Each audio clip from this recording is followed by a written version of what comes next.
Hello বন্ধুরা, দেখো আমি সাজুগুজু করে রেডি হয়ে গেছি। আমি আমার ভাইকে ফোঁটা দিতে যাবো। আমার কাকুর ছেলে আছে তাকে, আর আমার নিজের ভাই তো বাড়িতে নেই।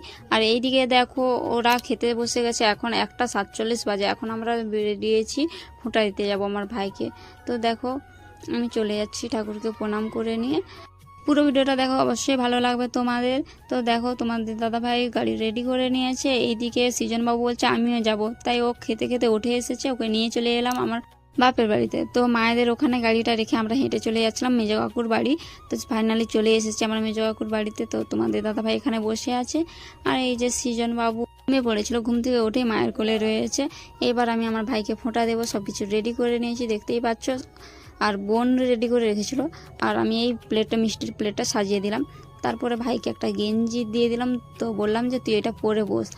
গেঞ্জিটা পরে বসে গেছে। আমি এইবার ফোঁটা দেব। তো দেখে নাও কীরকমভাবে আমি আমার ভাইকে ফোঁটা দিচ্ছি। তো আমার নিজের ভাই তো বাড়িতে নেই, ও বাইরে কাজে গিয়েছে, সেই জন্য একটু মনটা খারাপ লাগছে। সকালবেলায় যখন ভাই ফোঁটার গানগুলো দিচ্ছিল এত খারাপ লাগছিল মনটা, তো ভেবেছিলাম যে যাব না। তারপরে ভাবলাম যে আমার দিদিও আসেনি ফোঁটা দিতে, আমিও না যেতে চাই, কেমন হবে তাই না। তো নিজের ভাই নেই তো কি হয়েছে, বাড়িতে পরের বছর ফোঁটা দেব। তো দেখো আমি ভাইকে ফোঁটা দিয়ে বরণ করে দিচ্ছিলাম। বন্ধুরা, আমার ভিডিওটা কে কোথা থেকে দেখছো একটু কমেন্টে জানাবে, এবং কে কার বোন বা দিদির কাছে ফোঁটা পেয়েছো একটু জানিও। তো দেখো এবার ভাইকে আমি মিষ্টিটা খেয়ে নিতে বলছিলাম। তো একটা আমি খাইয়ে দিলাম ওকে। ফোঁটা দেওয়ার পরে আমরা খেতে বসে পড়েছি। তো আমরা এখানকে এসেছি 3টে বেজে গিয়েছিল। খাওয়া দাওয়া কমপ্লিট করে এখানে দেখো বাজি ফাটাতে শুরু করে দিয়েছে। আর আমাদের সৃজনবাবুকে এরকম নাচানাচি করছে, দেখতেই পাচ্ছ। ও এখানকে এসেছে শুধুমাত্র আমার ছেলের জন্যই।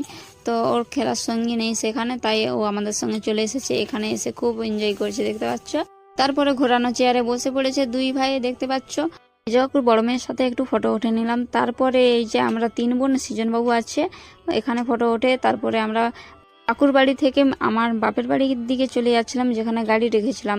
আমরা বাড়ি চলে যাব বলে ওরাও যাচ্ছে আমাদের সাথে। আর এইদিকে দেখো বাবার সাইকেলে কেমন করে বাবাই বসেছে।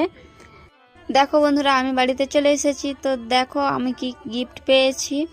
তো এই ব্যাগটার মধ্যে আছে সব কিছু, তোমাদেরকে দেখাচ্ছি। এই শাড়িটা দেখতে পাচ্ছ, এটা আমার মেজো কাকিমা দিয়েছে, ওই মেজো কাকুর বাড়ি থেকে গিফট পেয়েছি। আর একটা তোমাদেরকে দেখাচ্ছি। তো এইটা চিপস কিনেছিল বাবাই আসার সময়।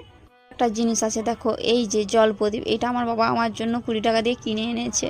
তো কেমন হচ্ছে একটু জানিও। তারপরেই তোমাদেরকে দেখাচ্ছি। তো দেখো এই শাড়িটা আমার মা দিয়েছে আমার জন্য।